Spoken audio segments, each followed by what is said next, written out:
I wanted to quickly discuss this really interesting article in The Lancet that was just published here a couple of days ago.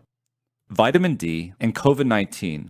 Do deficient risk a poor outcome?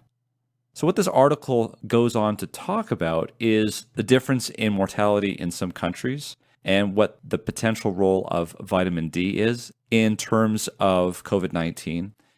And it says here that a growing body of circumstantial evidence now also specifically links outcomes of COVID-19 and vitamin D status. It talks about the fact that SARS-CoV-2 began its spread in the northern hemisphere at the end of 2019 when vitamin D levels are at their lowest. Also found that a cross-sectional analysis across Europe, there was a significant association between vitamin D status and mortality in different populations. This, of course, was the exception in Nordic countries, but these are the ones that have pretty good fortification of vitamin D in a lot of their foods. Of course, the mortality rates were high in Italy and Spain, but surprisingly, the prevalence of vitamin D deficiency was common in those countries. They also found that dark skin and minorities had higher mortality rates, and that it's these very populations that seem to have a higher prevalence of vitamin D deficiency. For example, they cite that data from the UK Office for National Statistics show that Black people in England and Wales were 4 times more likely to die from COVID-19 than were white people. Then they go on to link this with several biologically sound studies. First, they say that vitamin D supports the production of antimicrobial peptides in the respiratory epithelium. Also, that vitamin D helps to reduce the inflammatory response against SARS-CoV-2.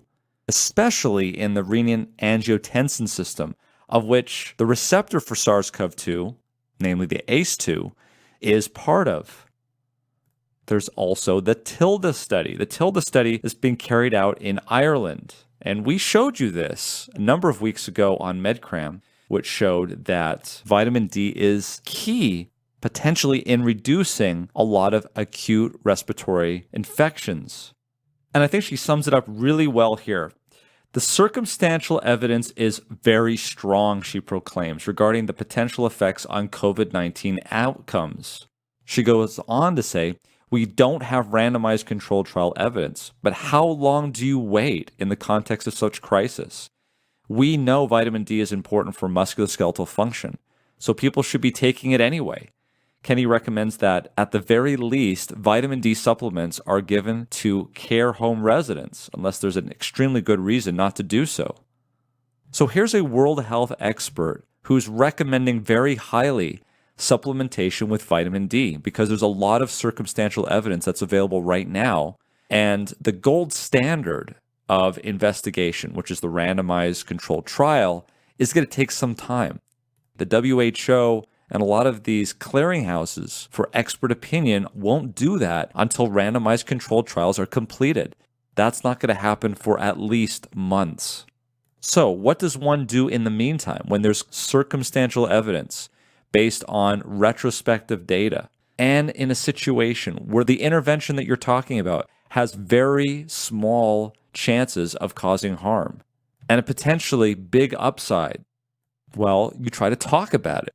It's important to have the academic freedom to review peer-reviewed articles. And if there's articles that aren't peer-reviewed, simply state that they're not and that they bring up interesting hypotheses. But the problem is that that type of nuance is often lost. Unfortunately, many times it's seen as a black and white issue. And so while it's possible that there are many experts around the world who feel strongly that in this case, a vitamin, a common vitamin that we all have access to, may actually be beneficial in terms of mortality benefit for COVID-19, I want you to listen to an interview with CNN that YouTube CEO Susan Wojcicki said in terms of what is a violation of YouTube policies. But then we also talk about removing information that is problematic. Of course, anything that is medically unsubstantiated. So people saying like, take vitamin C, take turmeric, like those all will cure you. Those are the examples of things that would be a violation of our policy. Anything that would go against World Health Organization recommendations would be a violation of our policy. And so remove is another really important part of our policy. So she basically said that anything that goes against WHO recommendations in terms of COVID-19 is a violation of YouTube policies. Now, of course, nobody's saying that just taking vitamin D is going to cure you, or vitamin C is going to cure you from COVID-19. And we certainly here at MedCram aren't saying that. But there are some scientists who are saying that supplementation with such substances may help your immune system and equip it to deal with COVID-19. And I'm beginning to fear that the nuances involved in this discussion are being completely lost at those that are tasked to police YouTube videos. So when we boil it down, I think here what the Lancet's saying is actually pretty balanced. And it's what we've been saying here as well. At best, vitamin D deficiency will only be one of the many factors involved in determining outcome of COVID-19. But it's a problem that could be corrected safely and cheaply. There's no downside to speak of, and the good reason to think there might be a benefit.